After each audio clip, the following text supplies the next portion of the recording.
Welcome everyone to another night of Hometown History. I'm Jamie. And I'm Domi. A little bit about me. My name is Jamie Kinsley. Domi and I live right down the road from each other in Newberrytown, which is where we're filming tonight. I have my doctorate in American Studies, but I'm a full-time social studies teacher, and then I write two blogs. One is Wondering in York County through YDR, and the other one I co-write with Jim McClure. And I'm Domi Miller, and I'm the Third Circuit Court of Appeals librarian for the Middle District of Pennsylvania, and I founded the Preserving the History of Newberrytown Facebook group, and I wrote 2 cookbooks, so please go buy them. And I'm a history nerd who reenacts the Civil War. Yep. So tonight we are in the Newberrytown Municipal Building. They were gracious enough to allow us to come in and film free of charge. They gave us the key and code, which speaks to the area and how comfortable everyone is. We're really trustworthy people. We may have almost locked ourselves out before we got started, but we covered it. So tonight, our episode 6 is the Susquehanna Trail in York County. This old trail keeps rolling on. So York County is this artery for transportation. Our geography has allowed us to be a hub where people can move pretty fluently and relatively easy. The Susquehanna Trail is one of the most integral parts of our history with the road systems. 483 was built, and the reason why it's such a big deal is that it connects the whole way from New York down to Washington, D.C. It was modeled after the Lincoln Highway, which was east to west, but tonight we're going to talk about the north to south trail. Depending where you're located geographically, there's going to be different names for the trail. And before we get too much into the information, we want to give a shout out to Stephen Smith, who's actually here tonight. We're using a lot of his research and information, so thank you so much. So tonight we're going to use these words interchangeably. You'll hear us say the Susquehanna Trail, which means the southern part, but then up here we say the Old Trail. Yeah, I've always known it as the Old Trail. So it's the same place. In fact, these are all the different names that the trail has been called throughout York County. So we've got everything from, we have the Susquehanna Trail, the Old Trail. York Road is also a really common name for it. Main Street in Jacobus and Loganville, George Street. So depending on where you live, you're going to hear different names. I remember I was in a car accident, unfortunately, my senior year of high school. And when I filed the claim, I said, well, it happened on the old trail. And the insurance agent was like, why were you on an old trail somewhere? And I was like, it's the main road through town. I was 2 seconds from the McDonald's. So he clearly wasn't a local. But our agenda for tonight, so we have different topics. We're going to talk the founding of the old trail road, the Susquehanna Trail. We're going to talk about celebrations that happened along the trail, businesses, because since it is a main thoroughfare, a lot of our businesses happen along the old trail, memorials, and then how it was later overshadowed by the expressway. Yep.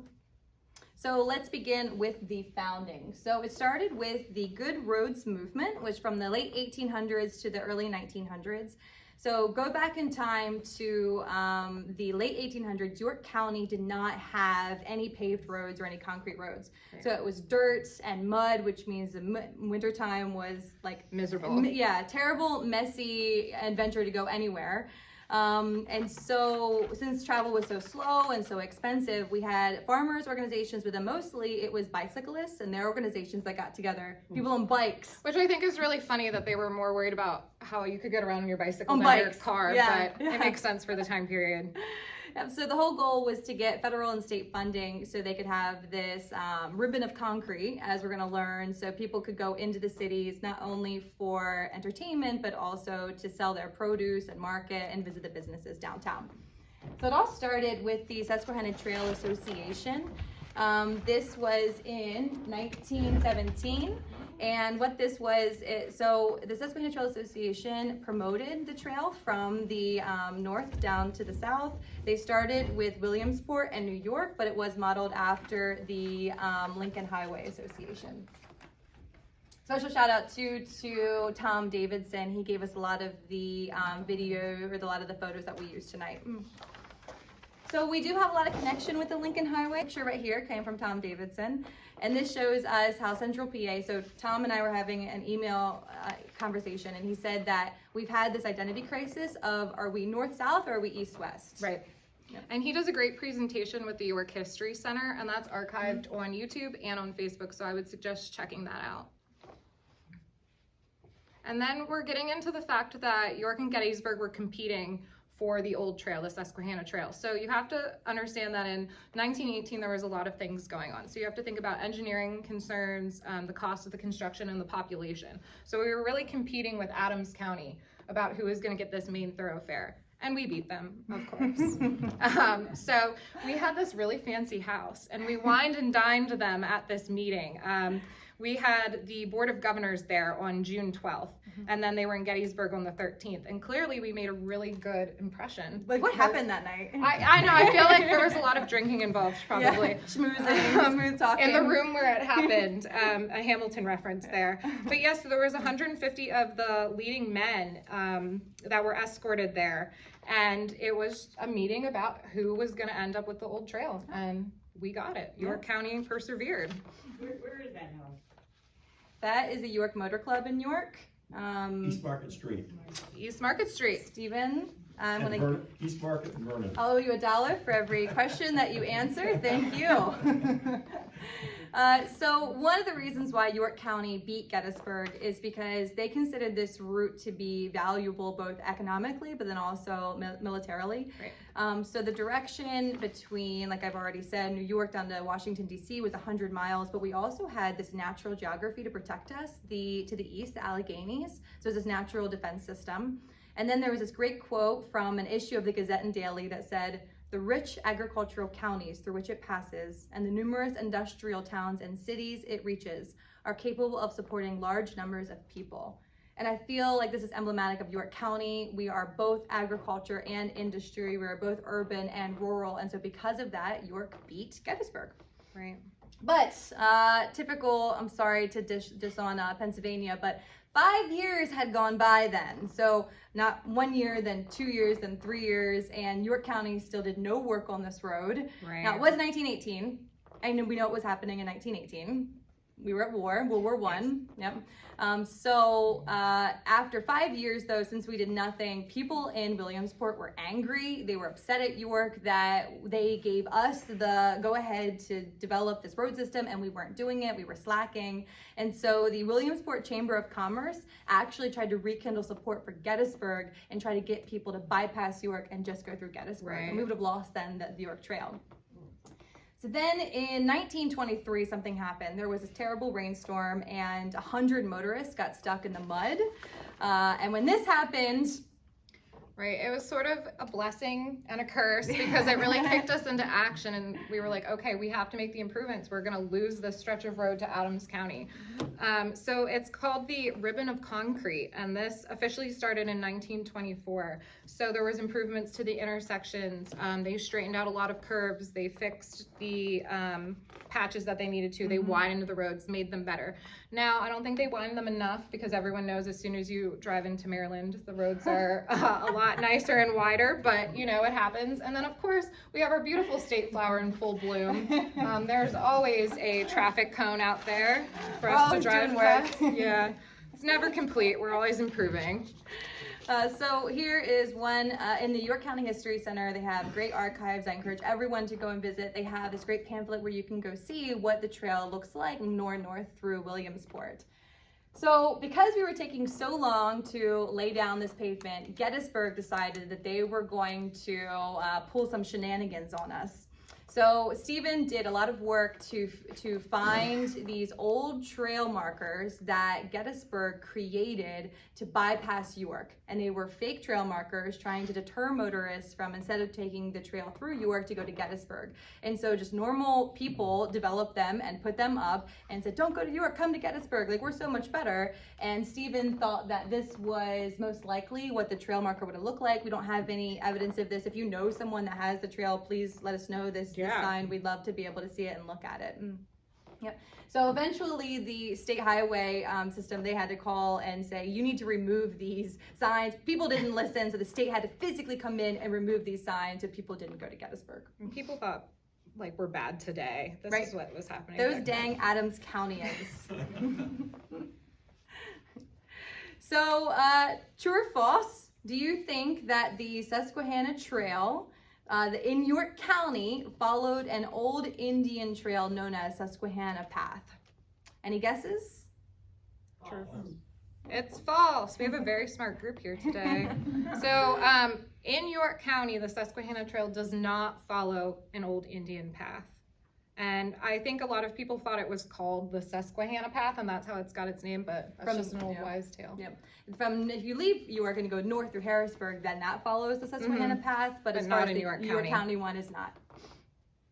Right, and then because it was a thoroughfare and people were so excited about the Susquehanna Trail being built and revitalized and coming through their towns, celebrations popped up. So if you go to Shrewsbury, they had a masked carnival around Halloween.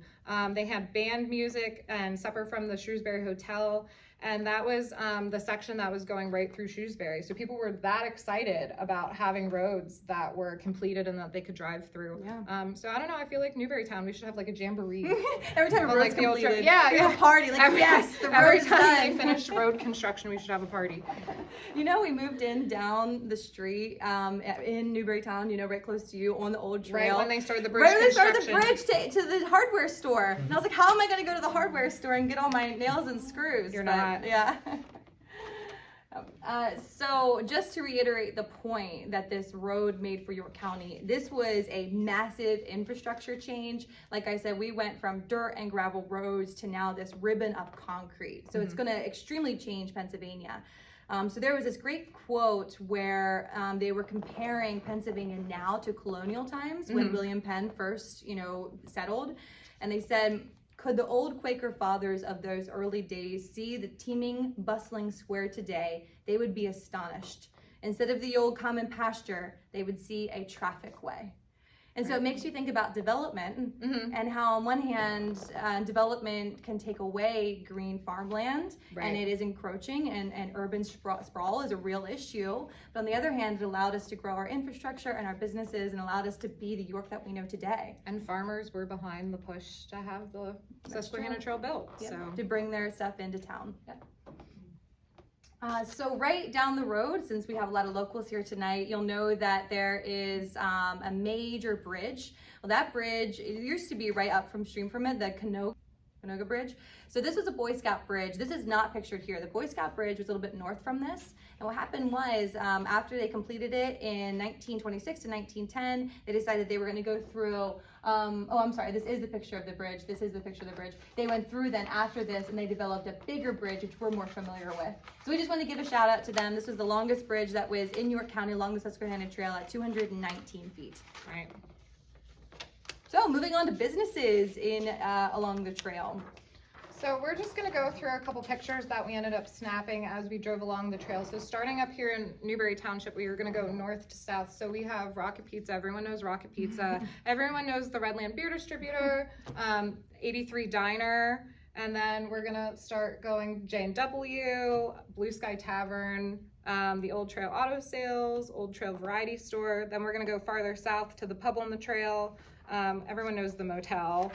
Which is cool because it's speaking to the automobile industry. Right. And how in the 1950s, before this, families didn't go on vacation. Right.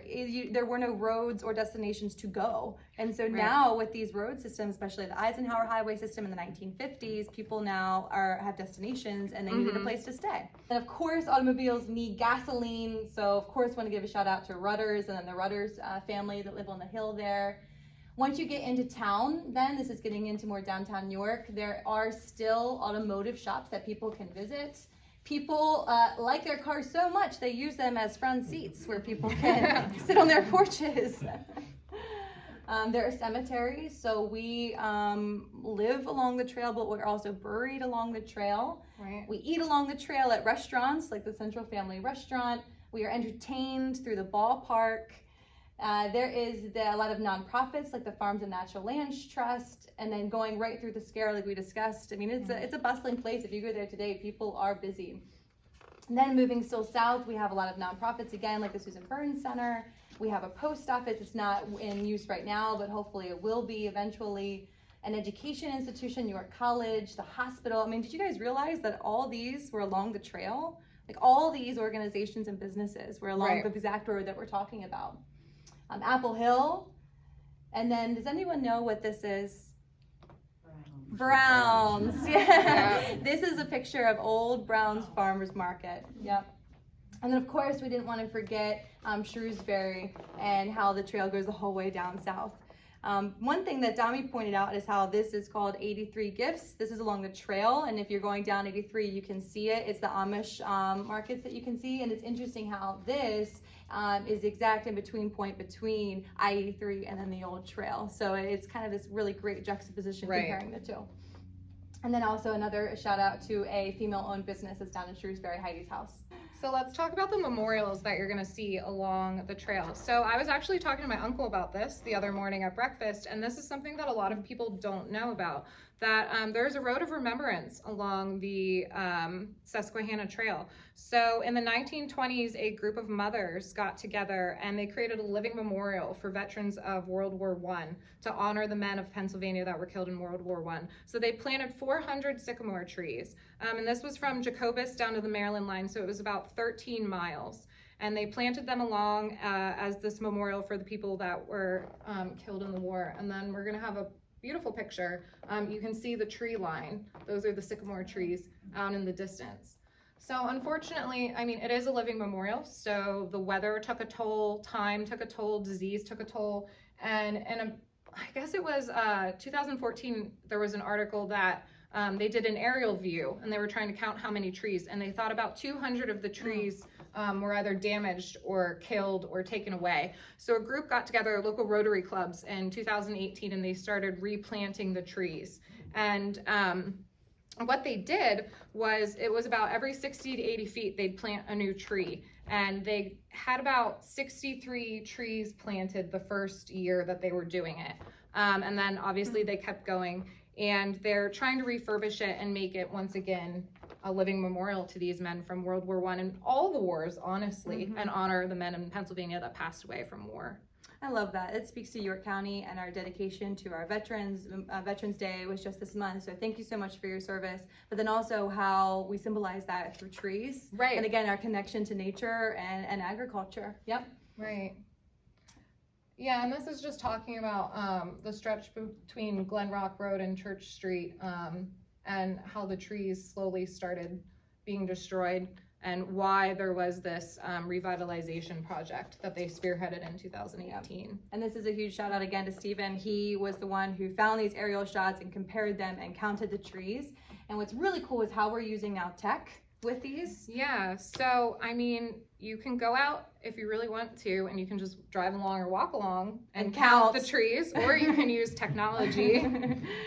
So this is created by some locals using GIS, which if there are any students watching this, I highly encourage you to look into GIS, which is where you look at geography, but then spatial positioning and how you can overlay with information. So instead of just looking at a map that doesn't really convey any important information to you, Right. Now we have a map of the trail, and someone took the time to count all the trees and dot them. And so we can use this for the planting Right. services. We can use this for trying to maintain them so people know exactly where they're are. So technology is a great expanding field, and we think GIS is definitely the way of the future. Right, every little red dot there is a sycamore tree. And then this is a picture of them planting the trees. You can see they had a ton of people out there helping. So that's just fantastic. So unfortunately, the trail, we are on our final section of our presentation for tonight. The trail was overshadowed when I-83 came through. So construction started in 1954, and it was completed in 1971. And just after 40 years of using the Susquehanna Trail, we are no longer going to see it as populated. People are going to turn to I-83 now. And again, we want to give another shout out. Domi and I could not do this without all the amazing work that other historians are doing. So NECHIP, the Northeastern York County History and Preservation, also did some work on this. Check them out to learn more about the trail. And finally, one of the last pictures is from my bedroom window. One day, I-83 shut down, and so all the traffic was directed, and of course, where did they go? The old trail. Because 83 follows directly beside the old trail. Yep. So I had to take a different alternative way to work that day because, of course, I am a culprit. I also take I-83 to work. Everyone does. Yep, bypassing the trail. So that's all we have for you guys today. Thank you for coming in person. Thank you for tuning into our live stream. We'll be probably taking a hiatus for the holidays. I know everyone's busy. We're busy ourselves. But when we come back, our next video is going to be about one-room schoolhouses in York County. So we hope you join us. Thank you guys. We appreciate it.